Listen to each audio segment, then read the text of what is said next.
In April 2008, the Juvenile Law Center asked the Supreme Court to investigate the large number of juveniles appearing without counsel before Luzerne County Judge Mark Chiavarella.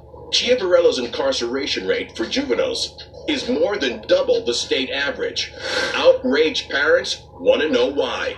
The investigation turns up thousands of kids, like 14-year-old Hillary Transu.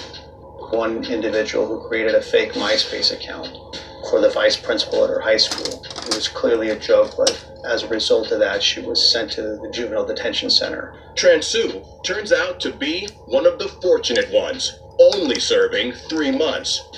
Some are not so lucky. One of the kids that was caught up in this corruption scandal and sent to the juvenile detention center ended up committing suicide. 17-year-old Ed Kenzakowski is a star wrestler for his high school team. Kenzakowski gets caught with drug paraphernalia. His mom expects him to get a slap on the wrist. Instead, her son spends 5 months between a juvenile boot camp and rehabilitation center. When he is finally released, he is not the same.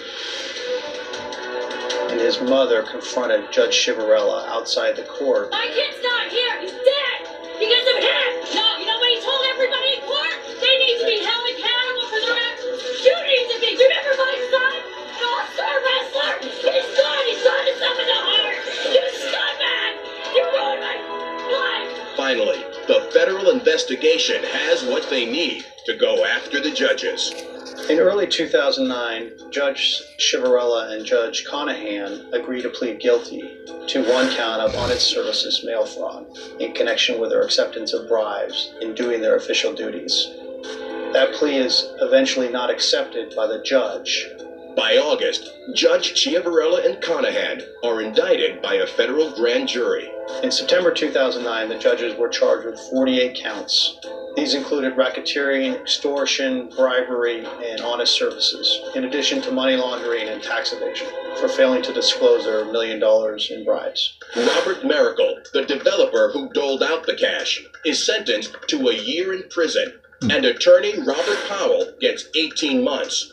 In October, the Pennsylvania Supreme Court vacates the adjudications of all youth who appeared before Chiavarella between 2003 and 2008, dismisses their cases with prejudice, and orders all of their records expunged. Judge Conahan ended up pleading guilty and receiving 17 and a half years. Judge Chiavarella went to trial and was convicted of 27 of the 48 counts against him, and he was sentenced to 28 years in federal prison.